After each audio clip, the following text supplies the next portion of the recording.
어제 미국장에서 본격적으로 저점을 확인하고 매수를 시작했습니다.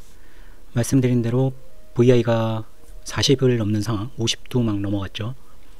그런 상황에서 주식을 매수하는 거는 조금 팔아야 될 시기에 팔기가 좀 어려워질 수 있기 때문에 선물을 매수한다고 얘기를 드렸었습니다. 그래서 선물 30계약을 우선 매수를 했고요. 매수 타이밍은 차트 보면서 설명을 드리겠습니다. 근데 워낙 이게 크게 움직여서 일부 중간에 청산이 돼서 현재는 14계약을 가지고 있습니다. 오늘 영상 주제는 어제 매수한 이런 변곡점 매매죠. 이렇게 계속 지수가 하락하는 시점에 바닥에서 샀다고 샀는데 또 이제 바닥을 뚫으면 손절해야 되고 이런 게 반복되는데, 이런 폭락장에서 저점 매수, 변곡점 매매를 어떤 타이밍을 보고 매매를 하는지 차트를 보고 설명을 드릴 거고요. 그리고 주식 대신 나스닥 선물을 매수하는 이유 간단하게 다시 설명을 드리고, 오늘 가장 중요한 것은 어쨌든 VI가 변동성 지수가 30 이상인 요즘 같은 굉장히 변동성이 큰 장이죠. 이런 장은 어떤 특징이 있고, 이런 장에서는 보통의 장과 어떻게 다르게 매매를 해야 되는지를 자세히 알려드리도록 하겠습니다. 저는 이걸 수십 년 동안 매매를 했기 때문에 저는 그냥 쉽게 설명을 드린다고 생각했는데, 이런 종류의 영상을 처음 보시는 분들은 굉장히 이해가 어려우실 수도 있다는 그런 댓글도 많이 봐가지고, 최대한 제가 설명할 수 있는 한도 내에서는 가장 쉽고 반복적으로 설명을 할 테니까, 혹시 이런 매매에 전문적인 잘 알고 계신 분들은 좀 지루하게 생각하실 수도 있지만, 이제 처음 보시는 분들을 위한 거니까 그거는 이해를 해 주시기 바랍니다. 4월 9일이 이제 상호관세 발효일인데, 이게 좀 특별한 폭락장이죠.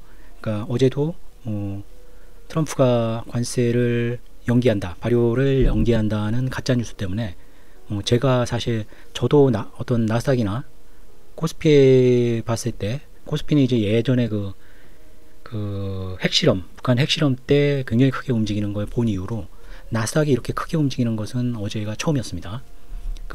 하나의 1분봉이 쭉 바로 되돌림 없이 쭉 올라가는, 거의 1600포인트가 한 사이클에 그냥 올라가는 그 차트도 한번 분석을 해보겠습니다. 이렇게 호재 악재가 뉴스에 따라서 출렁이는 특별한 좀 이벤트죠.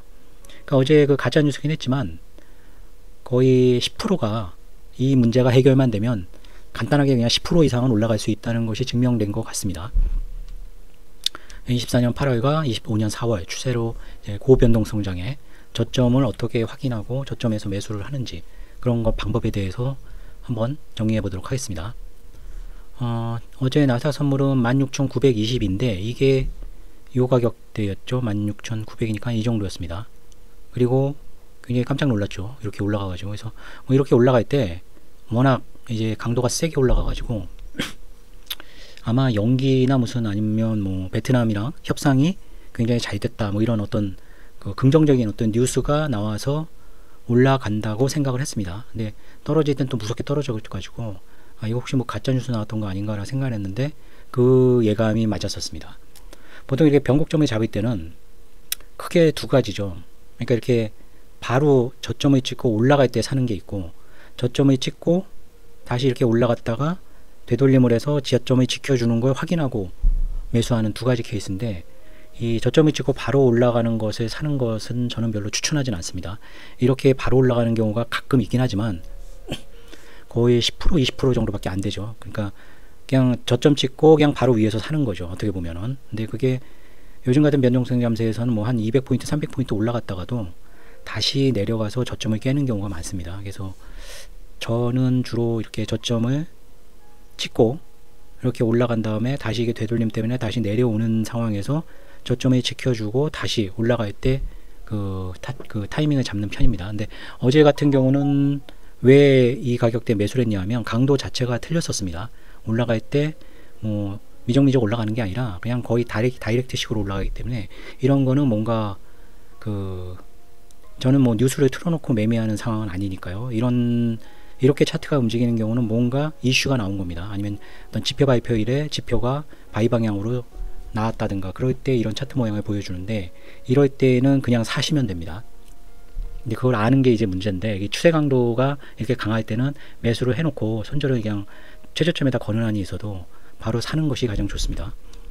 그래서 이건 이제 15분봉으로 보니까 좀 이게 1분봉으로 보면 차트가 너무 커져 가지고요. 그죠? 이런 거죠. 이렇게 내려오는데 저점이라고 사도 다시 저점을 깨죠. 그러면 다시 손절을 해야 되고, 여기서 올라가는 게 이게 15분봉으로 보면 굉장히 많이 올라간 겁니다. 이 한 칸이 500포인트니까요. 거의 250포인트가 올라갔지만 또 이제 최저점을 또 깼죠. 여기서 또 올라갔는데 한 200포인트 올라간 것 같습니다. 또 최저점을 깼죠. 이런 식으로 깨지기 때문에 이런 거죠. 여기서 저점을 찍었는데 저점을 다시 확인하고 되돌림이 나서 이 저점이 지켜줄 때 사는 것은 괜찮습니다. 이 타이밍에서. 하면 낮에 이 상황에서는 제가 자리를 비웠었기 때문에 매수를 못했고, 이 상황에서 아까 산 거죠. 이 1분봉에서 이 엄청난 강도로 볼 때 이 16,900에서 매수를 했습니다. 이때는 뭐 수익이 뭐 수십만 달러가 났지만은 뭐 이렇게 내려가는 와중에 상당히 많이 수익이 까먹게 됐죠. 요게 이제 제가 주로 보는 건데, 이제 그 뒤쪽에서 다시 설명을 드리겠지만, 앞에서 뭐 설명을 어차피 드릴 설명이니까, 이게 4월에 대한 것을 되돌림을 분석을 한 겁니다. 즉 이게 맨 왼쪽에 나오는 게 시간이죠. 4월 7일부터를 본 건데 8시 11분에 16,460. 그래서 요 상황은 이제 이걸 설명드리기보다는 요 상황에서 22시 45분에 이제 저점을 찍고, 이 저점을 찍은 거죠. 여기서 이 올라가는 포인트를 보여드리기 위해서 집어넣은 것입니다. 올라간 포인트가 18,361까지 무려 1688포인트가 올라갔습니다. 그러니까 저도 이렇게 그 한 사이클에 이렇게 많이 올라간 것 10%죠. 지수로 보면은 엄청나게 올라간 거죠. 그러니까 마이너스 한 5% 정도였는데 플러스 4.5%인가 그렇게 그냥 고점을 찍었었습니다. 그러니까 마이너스 5%에서 플러스 4%, 5%까지 그냥 다이렉트로 간 거죠. 그래서 사실 이런 장세에서는 숏에, 그러니까 셀에다 예를 들면 뭐 16,673이니까 17,000 정도 셀을 걸어 놓을 수도 있죠. 특히 야간이니까 그냥 내가 지켜보지 않고 셀을 걸어 놓으면 셀이 체결되고 내려가면 뭐 돈을 벌겠다 이렇게 하는데, 이건 뭐 바로 뭐 엄청난 손실이 나겠죠. 18,360까지 그냥 다이렉트로 올라가 버렸으니까요. 그리고 이제 나중에 보니까 이제 이가 가짜 뉴스로 밝혀지고 또 굉장히 많은 거의 3분의 2를 또 하락을 했습니다. 6.5%가 빠졌죠. 변동성 이렇게 큰 장세에선 지정가 주문을 대놓고 그냥 뭐 잠이 들거나 하는 것은 굉장히 위험할 수가 있습니다. 숏에다 대놓는 것은 만약에 트럼프가 진짜 연기를 했다든가 아니면 베트남이나 EU 국가랑 무슨 굉장히 협상 결과가 좋았다든가 이런 재료가 나오면 뭐 5%, 6%가 올라갈 수가 있죠. 그러면 숏에다 어설프게 걸어놓은 거는 체결되자마자 뭐 손절도 없이 그냥 올라가게 됩니다. 바이 쪽도 마찬가지죠. 뭐 EU나 중국 쪽에서 보복 관세, 뭐 관세 전쟁으로 치닫는 뉴스가 나오면 뭐 밑으로 이제 굉장히 많이 꼬나 받겠죠. 그래서 현재가에서 좀 뭐 200포인트, 300포인트 먼 지점에다가 그 주문을 깔아놓는 경우가 있는데, 요즘같이 이게 움직이는 거 보면 엄청나게 움직이죠. 지금 1000포인트가 내려가고 500포인트가 올라갑니다. 그래서 사실 이렇게 하락 장세에서도 숏에 치는 것도 이렇게 쉽지가 않습니다. 그러니까 숏에 쳤다 그래도 뭐 올라갈 때는 3.4%가 올라가니까 뭐 지수가 3.4%면 엄청나게 올라가는 거죠. 이런 것을 숏의 타이밍이 안 좋았으면 이걸 견디기가 어렵죠. 그래서 숏도 아주 진득하게 엄청나게 뭐 전일 종가 이 정도로 거의 1000포인트 위에다 걸어 놓지 않는 한 이런 되돌림을 견디기가 어렵습니다. 미국 주식을 쳐보낸 거는 저번 영상에도 말씀드렸는데 693%인 FNGU가 가장 성적이 좋았고요. TQQQ 같은 경우는 259%, 그리고 뭐 BUAZ나 속셀 같은 거는 360%, 속셀은 아마 엔비디아 뭐 이런 것 때문에 그랬을 겁니다. 238%. 반면에 이제 중국 관련주나 이런 게 많이 껴있는 소형주들은 나중에 소형주가 올라가긴 했지만 러셀 지수나 이런 것들요. 제 수익률이 안 좋았습니다. 그래서 최고 수익률은 693이었고 작년 말에 모두 처분을 했죠. 근데 왜 주식을 아니고, 이때도 뭐 주식으로 산 건 아니었죠. 전부 주로 이제 세배 레버리지나 뭐 이런 것들, 이것도 이제 레버리지 때문에 주로 ETF를 산 겁니다. 그냥 개별 주식은 ETF가 아무래도 유동성이 좋죠. 물론 엔비디아나 테슬라 같은 주식들도 애플이나 이런 주식도 유동성이 무척 좋지만 그런 주식들보다 훨씬 유동성도 좋고 움직임 자체도 3배로 움직이기 때문에 훨씬 크게 움직이죠. 하지만 주식 대신 이번에 나스닥 선물을 매수한 이유는 변동성이 너무 커서 여러 종목을 동시에 대응하기는 어렵습니다. 그래서 나스닥 선물 10계약 정도면은 55억 정도 주식 매수 효과가 있고, 오늘같이 30계약을 매수했다면은 한 165억 원 정도 주식을 매수한 것하고 비슷하죠. 움직임을 보면 레버리지가 그러니까 지수가 좀 올라가도 뭐 수억 원 정도 수익이 나는 게 금방 되죠. 선물 같은 경우는 일단 뭐 예를 들면 뭐 애플이나 테슬라를 165억 원어치를 사기가 어렵습니다. 사실 살 때 약간의 그 주가에 영향도 줄 수도 있고 이걸 한꺼번에 내놓는다고 주가를 밀면서 팔 수도 없고 굉장히 번거롭죠. 하지만 선물 30계약은 뭐 그냥 클릭 한 번만 하면 뭐 쉽게 다 그 시장에서 소화가 되는 물량이니까 뭐 30계약이 아니라 뭐 300계약, 3000계약도 순식간에 녹아납니다. 선물 나스닥 선물 시장이 아마 제가 매매한 시장으로 해서는 제일 유동성이 좋은 시장 같습니다. 변동성 지수가 25 이하로 내려가기 전까지는 선물로 매매를 할 예정입니다. 그래서 시장이 좀 안정이 되고 방향이 잡히면 선물 예를 들면 그때 선물 뭐 50계약을 갖고 있다면 50계약을 뭐 한 계약씩 매도하면서 동시에 이제 TQQQ 매수하거나 뭐 이런 식으로 매매를 해도 되겠죠. 하지만 변동성이 낮아지기 전까지는 선물로 매매를 할 예정입니다. 변동성이 낮아진다는 것은 폭락장이 마무리를 하고 아마 상승 추세로 돌아서면서 시장이 안정화될 때 관세에 대한 것도 상당히 돌발 악재 같은 것이 이제 거의 없는 그런 상황이 될 시기일 겁니다. 저번에 영상 올려드린 것 같이 나스닥 선물의 레버리지에 대한 겁니다. 이게 왜요? 100계약이 어떻게 550억이 되냐? 뭐 이런 거 같은 건데 100계약을 매매하기 위해서 필요한 위탁증거금이 달러로는 244만 불, 그 다음에 원화로는 환율 1460원 기준입니다. 그래서 좀 변동이 되죠. 한 35억, 36억 6천만 원 정도 되고요. 200포인트가 움직이면 그냥 나스닥을 그냥 2만 포인트로 쉽게 봤습니다. 그래서 200포인트가 변동되면 40만 불이 왔다 갔다 합니다. 100계약을 가지고 있을 경우에요. 2000포인트가 움직이면 400만 불이 왔다 갔다 하죠. 그래서 이것을 주식이 움직이는 걸로 환산을 할 것입니다. 그래서 주식 운용 환산으로 보면 한 552억 원 정도가 됩니다. 100계약을 매매를 할 경우에요. 1000계약 정도 하면 이제 5,500억 정도 되니까 1000계약을 순식간에 팔 수가 있죠. 1000계약은 100계약씩 10번만 때리면은 100계약 이상은 주문이 안 들어갑니다. 100계약씩 10번 때리면 5천억 정도도 순식게 그냥 그 나스닥 선물 매도하는 것은 쉽습니다. 하지만 테슬라나 엔비디아나 이런 거 5천억치를 매도하려면 무척 좀 손이 많이 가겠죠. 신고해야 될 수도 있을 겁니다. 아마 증권거래소나 이런데 한국 같으면은 이렇게 대량 물량을 매도하는 게 어떤지 모르겠습니다. 저도 이렇게 주식을 매도해 본 적은 없기 때문에 선물은 이 정도 규모는 레버리지 쓰기 때문에 1000억 규모는 늘상 매도를 하고 있으니까요. 최고가 대비 종목은 예상보다는 한국장이 이렇게 나쁘진 않았습니다. 저는 저번 영상에서는 미국장은 바이 쪽을 보고 한국장은 좀 숏 쪽을 본다. 왜냐하면 숏이 한국장이 상대적으로 안 빠진 것도 있지만 외국인이 계속 상호관세 이전부터 당장 오늘까지도요, 화요일까지도 숏 포지션을 계속 구축을 하고 있습니다. 그래서 만기일, 내일 모레죠, 목요일까지는 숏에 대한 관점으로 매매를 할 생각이고요. 한국장은. 미국장은 어쨌든 어제 바닥을 일단 찍었던 거는 같습니다. 물론 더 안 좋은 뉴스가 나오면 그 바닥을 또 깰 수도 있겠지만 일단 굉장히 강한 상승을 가짜 뉴스긴 하지만 보여줬었기 때문에 이제 그런 거에 대한 기대감이 이제 사람들한테는 충분히 각인이 돼서 저점을 다시 깬다는 것은 굉장히 나쁜 악재가 나오지 않는 한은 리스크가 많이 줄어든 것 같습니다. 이 최고가 대비 9.9% 종목을 어디서 보는 거냐라는 댓글이 있어서요.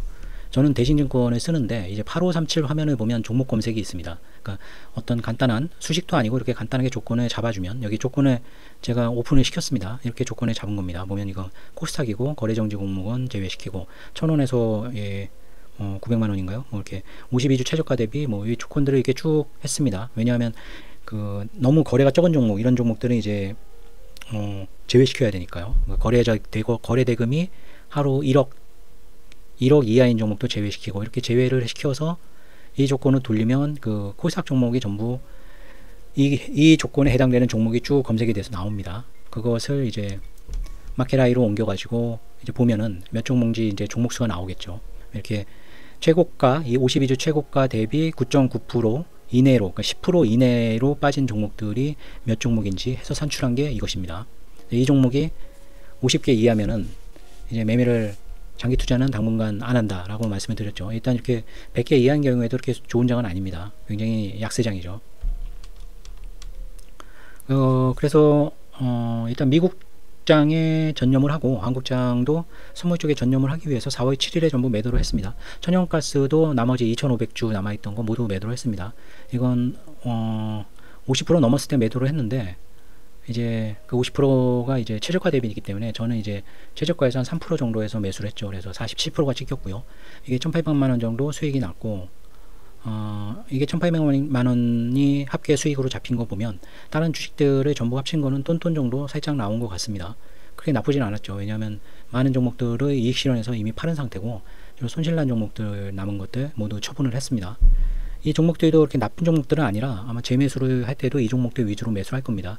이 종목은 이제 로봇주, 그리고 뭐 AI 전력주, 그리고 게임주, 그리고 화장품주, 관세에서 조금 자유로운 종목들, 아니면 화장품주 같이 가격 경쟁력이 있고 기술력이 있는 종목들, 그리고 방산주 같이 관세 영향이 좀 적은 종목들, 그리고 조선주도 관세 영향이 좀 자유로울 수 있는 종목군으로 했습니다. 엔터주 자체가 수익률이 높지 않기 때문에 사실 엔터주는 별로 선호로 하지 않습니다. 많은 언론에서는 엔터주, 조선주, 방산주로 이제 관세를 회피할 수 있는 종목군으로 보는데, 엔터주가 그렇게 수익이 높지가 않더라고요. 그 수익에 비해서는 시총이 너무 과대평가된다는 것이 좀 느껴집니다. 이거는 지난 영상에서 말씀드렸던 건데, 가격 메리트가 가장 좋았죠, 바이 쪽은. 그리고 이제 저점도 일단은 한번 확인한 거기 때문에 조금 계속적인 하락에 대한 리스크도 조금 줄어드는, 제가 토요일날 올린 영상보다는 조금 사정이 나아졌습니다. 그리고 목요일, 금요일날 CPI 발표있죠. CPI가 예상치보다 높게 나오면 안 되겠죠. 그러면 또 스태그플레이션이 또 같이 엮여서 나오기 때문에 관세 협상에서 이제 당장 내일 저녁에 이제 발효가 되는 날인데, 진짜 뭐 연기가 될지 아니면 뭐 협상에 대한 좋은 뉴스가 나올지, 이런 것들이 좀 바이 쪽 얘기겠죠. 그리고 세이 쪽은 이제 관세 정책, 뭐 중국 보복 관세로 나왔죠. 뭐 EU나 캐나다나 이런 게 자꾸 뉴스에 나오면 이제 셀 쪽의 이슈가 되겠죠. 그리고 어제 후입장, 그러니까 저점 찍을 그때가 아마 선절 물량 나오는 최대였을 겁니다. 왜냐하면 금요일 날 막연하게 이제 주말 동안에 뭐 좋은 뉴스 나오지 않을까, 좀 관세 연기한다거나 이런 거 나오지 않을까 했던 실망 매물이 개파락으로 한꺼번에 쏟아지면서 이제 마진콜 물량이 시장가로 쏟아졌죠. 그래서 오전에 저점을 찍었습니다. 네, 그 손절 물량이 어느 정도 일단락은 된 것 같습니다. 물론 여기서 굉장한 악재가 나와서 다시 저점을 깨면 또 이게 손절 물량들이 나오고, 또 헤지펀드들 계속 그렇게 손절 물량이 나오고 그러면 헤지펀드가 파산한다거나 뭐 운용사가 안 좋은 뉴스가 나올 수도 있겠죠. 계속 지수가 하락하거나 뭐 이렇게 되면요. 그리고 스태그플레이션 우려감 같은 거에 고용이 급속히 악화되거나 뭐 물가 지수가 굉장히 높아지거나, 아니면 이제 기업 실적이 이제 나오기 시작했죠. 기업 실적이 상당히 안 좋게 나오거나, 그러면 이것도 이제 세이 쪽에 가속되는 뉴스가 될 수 있습니다. 미국 지표는 말씀드린 대로 같이 수요일 저녁이죠. 상호관세 발효일이고, 목요일, 금요일 CPI, 그러니까 물가 지수와 PPI, 소비자 물가 지수와 이제 PPI가 나올 겁니다. 자, 오늘 가장 중요한 내용인 VI 30 이상일 때 고변동성의 매매 전략을 보면, 아까 말씀드린 것 같이 바이셀 모두 타이밍이 안 좋으면 손절을 할 수밖에 없습니다. 뭐 요즘 장에 숏으로 다 먹었다 하는 것도 그렇게 쉽지가 않습니다. 그리고 이번 폭락은 트럼프가 관세를 연기한다거나, 아니면 뭐 어느 중국에서 보복 관세를 낸다거나, 이런 어떤 새로운 이슈나 뉴스에 좌우되는 조금 특이한 이벤트죠. 그리고 이런 돌발 호재나 돌발 악재가 나오면 뭐 지지선이나 저항선 이런 거 의미 없습니다. 그냥 오버슈팅 나면서 그냥 깨져버리니까요. 그리고 24년 8월, 그래서 25년 4월 이 추세 되돌림 문서를 가지고 제가 분석을 해보겠습니다. 이거는 상황이고요. 나스닥은 좀 주춤했죠. 그리고 한국이나 뭐 오늘 다 뭐 아시아, 일본이나 한국은 좀 크게 시작했는데 큰 폭의 이제 갭상승을 했다가 숏 쪽으로 많이 가서 오히려 화요일날 숏으로 대박이 났죠. 어제는 숏으로 뭐 대박이 아니었습니다. 4월에 나스닥 선물 일봉 보면 저점을 찍었죠. 이게 오전장 풀이장에서 이제 개파락하면서 마진콜 물량이 저점을 찍은 것 같습니다. 그래서 저점 찍고 올라오고 가짜 뉴스 때문에 고점 찍었죠. 그러면서 오늘도 계속 나스닥 선물이 계속 좋은 모습 보이고 있고요. 15분봉으로 보면은 아까 말씀드린 것 같이 저점을 찍고 다시 저점을 확인을 하면서 저점 안 깨지고 올라갈 때 여기 매수 포인트였고요. 강하게 올라갈 때 여기 매수 포인트였고요. 제가 매수한 거는 이때는 장이 끝나고 제가 좀 외출했을 때라 이때 매매를 못했고요. 이때 30계약 매수를 했습니다. 자, 이제 되돌림 시장 분석을 보겠습니다. 이게 그러니까 4월 3일 날이죠. 이때 이제 트럼프가 상호관세 발표하면서 이제 시장이 무너졌죠. 5시부터 발표했는데 처음에 10%만 나오니까 시장이 와 하고 올라갔습니다. 무려 2%나 올라갔죠. 이때 물린 사람들은 진짜 엄청나게 뼈 아팠을 겁니다. 와 하고 샀는데 이제 뭐 25%, 40% 막 35% 막 때려 맞으면서 이때 이제 나스닥 선물이 그냥 무너졌죠. 그리고 이때부터 이제 되는 거 보면 여기서 이제 말씀드리고 싶은 게 뭐냐 하면은 이제 이게 반등하는 거죠. 이제 140포인트, 148포인트 올라가고 400포인트, 358 올라가고 346, 243 올라가고 354. 보면은 올라갈 때도 굉장히 크게 올라갑니다. 200포인트씩 올라가죠.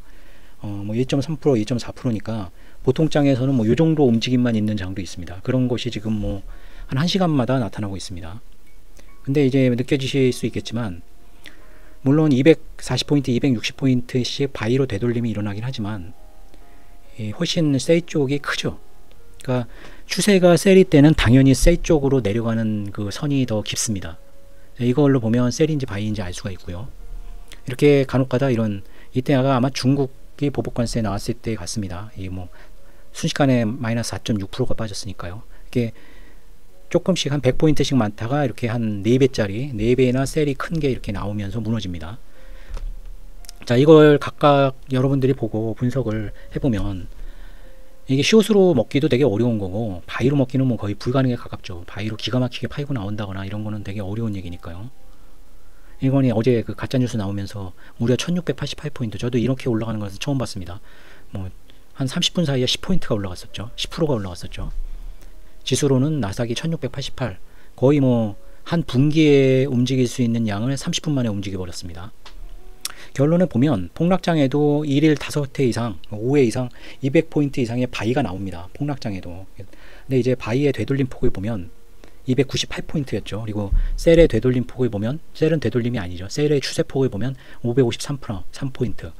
저점을 확인한다는 것은 어제 8시 11분이 최저점이었는데 이 앞에 보시면은 앞에 이 되돌림보다 훨씬 큰 되돌림이 나왔습니다. 여기 쭉 바이 되돌림을 보시면 450포인트, 490포인트가 저희 최고였죠.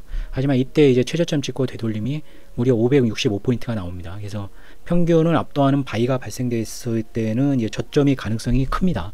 물론 이 4월에 하락만 보고 이렇게 할 수는 없겠지만은 다시 정리를 해드리면 폭락장에도 200포인트 이상의 바이는 발생이 됩니다. 그러니까 내려갈 때 잘못해서 숏을 하면은 200포인트, 300포인트 올라가면서 그걸 로스컷을 안 하기는 또 어렵죠. 그래서 아예 장 초반 아주 앞서서 숏에 들어간 사람은 로스컷을 크게 줘도 되지만 중간에 신규로 숏에 잡은 사람들은 그렇게 만만한 장이 아닙니다. 하지만 숏은 어느 정도 열심히 하면은 굉장히 수익이 잘 날 수 있는 장이었겠죠. 바이 쪽은 뭐 거의 수익 내기 어렵다고 봐야 됩니다. 예, 바이를 잡는다는 것은 한 뭐 10% 이상의 반등을 노리고 이제 병목점에 들어가는 건데 계속 바이를 잡아도 최저점을 또 깨면서 하락을 하니까 계속 아마 로스컷을 당하는 악순환이 될 겁니다. 그리고 그 저점이란 게 쉽게 나오질 않습니다. 그리고 공을 아시면 알겠지만 최소한 첫 번에 이제 큰 하락이 있고 거의 기본적으로 3일 정도는 음봉을 쳐야지 어떤 바닥을 좀 확인하는 그런 모습이 나오는 것 같습니다. 제대로 된 하락 이슈 때문에 하락을 할 때는요. 이건 8월의 일봉이고요. 8월의 15분봉입니다. 이때도 보시면은 비슷하죠. 이렇게 저점을 찍고 이만큼 올라가서 이게 15분봉이라는 걸 좀 생각을 하셔야 돼요. 1분봉은 아닙니다. 얘가 다시 갔다가 이 저점을 지켜주고 올라가면서 여기 이 뒤가 안 나왔는데 이렇게 쭉 올라가 가지고 23,000까지 최고점을 찍은 겁니다. 그러니까 만약 이 타이밍에서 매수를 잡으신 분은 이거 좀 버티기가 좀 어렵죠. 매수를 잡았다 그래도 하락이 거의 뭐 600, 700포인트였으니까요. 하지만 여기서 잡으신 분은 약간의 그 신념만 있으면 23,000포인트까지도 먹을 수가 있는 그런 변곡점 포인트였죠. 이건 주식을 샀다 생각하고 매수해서 가져간다 라고 생각하셔야 됩니다. 이게 선물이니까 이렇게 되돌림에 자꾸 파이지, 내가 주식을 만약 여기서 애플이나 엔비디아나 테슬라나 뭐 이런 좋은 주식을 샀다 하면 이런 되돌림 정도에는 파이지 않죠. 내가 이저기에 샀으면 수익이 나 있는 상태니까. 그러면 23,000포인트까지 그러니까 나스닥 선물 기준으로요 계속 가지고 있을 수 있다는 얘기입니다. 그걸 선물로 갖고 있으면 뭐 수익이 어마어마하게 나올 수가 있겠죠. 그래서 4월만 보시면 안 되니까 8월에도 되돌림 시장 분석을 해보겠습니다. 8월에도 보시면 이렇게 하락이 크죠. 그리고 중간에 동계 뭐 이번보다 오히려 적습니다. 아까는 그러니까 4월달 보면 200포인트였는데 이때 8월달에는 뭐 190, 110, 118 도는 게 시원찮죠. 제일 큰 게 지금 보면은 252였습니다. 최저점 찍은 거 딱 똑같죠. 639포인트의 강력한 이제 바이 신호가 나오면서 최저점을 찍었습니다. 그래서 최저점이 지나고 나면은 한 며칠 지나면 아 그때 최저점이었다 알겠지만, 이게 최저점인지 제 신뢰할 수 있는 빠르긴 지표가 이겁니다. 최저점을 찍고 올라가는 게 그 전에 찍었던 거에 거의 2배, 3배 가장 큰 어떤 상승폭이 나오면 아 최저점이 찍은 거 아닐까라고 생각을 하셔도 됩니다. 그래서 이것도 결론을 보면은 이것도 똑같이 200포인트, 이거는 좀 그렇게 200포인트까지는 아니죠. 100포인트짜리 그 되돌림도 많았습니다. 그러니까 사실은 4월달이 훨씬 어려웠다는 거죠. 200포인트, 300포인트 올라가니까 아 이제 반등하나 보다 하고 매수를 들어가면 또 그 300포인트 올랐다가도 다시 300포인트 이상 하락하면서 최저점을 깨고 또 뭐 300포인트 내려가고 이랬으니까요. 바이로 대응하기가 무척 어려운 4월이었습니다. 바이 쪽 되돌림 폭은 302포인트인데 이게 아마 639가 들어가서 그럴 것 같습니다. 평균을 압도하는 바이 발생 시에 저점 확인된다. 아까 설명드렸죠. 639포인트, 이게 926포인트는 이미 저점을 확인하고 두 번째 확인하고 나온 바이니까 훨씬 크게 나온 겁니다. 셀 쪽은 이 바이보다 훨씬 큰 457포인트. 네. 이렇게 보시면 그 변곡점 매매가 쉽지가 않습니다. 저점을 닿는다는 게 쉽지가 않아요. 저점을 뭐 이렇게 보면은 8월달만 해도 저점 잡느라고 한 큰 이제 저점 변곡점을 잡은 것만 해도 지금 거의 10회가 넘죠. 이쪽에 4월은 지금 뭐 한 20회 정도 됩니다. 20회 중에 잘 잡는 건데 확률적으로 보면 5%밖에 안 되는 거죠. 그래서 이런 폭락장의 저점을 내가 잘 잡아서 굉장한 수익을 낼 수 있는 확률은 5%도 안 된다고 보시면 됩니다. 이거보다 더 늘려서 보게 되면은 5%는 택도 없죠. 뭐 2%, 1%도 안 될 확률일 겁니다. 그렇게 그 폭락장에서 바이 매수 매매 타이밍을 잡는다는 것은 굉장히 어렵습니다. 그래서 아까 말씀드린 대로 저점을 한번 확인하고 매수를 하고 그 두 번째 상승이 그 전에 상승폭에 굉장히 큰 이거를 보면 이제 8월달에 600포인트 정도 됐고요. 아까 보면은 한 400포인트 정도 됐죠. 4월달은. 그리고 슈퍼생스 보내주신 분들한테 제가 그 엑셀 파일을 보내드리고 있습니다. 이 채널은 이제 그 상업적인 채널이 아니죠. 그래서 멤버십도 없고 뭐 그런 것들이 없습니다. 근데 감사하게도 이제 슈퍼생스 보내주시는 분들이 있고 제가 이걸 어떻게 이분들한테 조금이라도 보답을 드릴까 해서 상한가 종목 분석 엑셀 파일을 보내드린다고 그 슈퍼땡스 보내주신 그 댓글에다 답변으로 남겨놨는데 답변을 안 보시나봐요. 그래서 두 분만 이메일 주소를 등록해 주셔서 현재까지는 두 분한테만 보내드렸습니다. 그래서 슈퍼땡스 댓글 답변에 제가 이런 자료를 보내드리겠습니다 하고 답변을 달아드리면 거기다 뭐 이메일, 주로 이메일 쓰시고 뭐 네이버 메일입니다 이렇게 쓰시더라고요. 이메일 주소를 풀로는 좀 그 수집하는 기계 같은 게 있으니까 그렇게 안전하게 적어 놓으시면 제가 그 남겨놓으신 이메일 주소로 이 엑셀 파일들을 보내드리겠습니다. 그리고 아까 그 엑셀 파일이 있었죠. 8월 4월 그 고변동성 장 그 되돌림폭하고 그 차트들,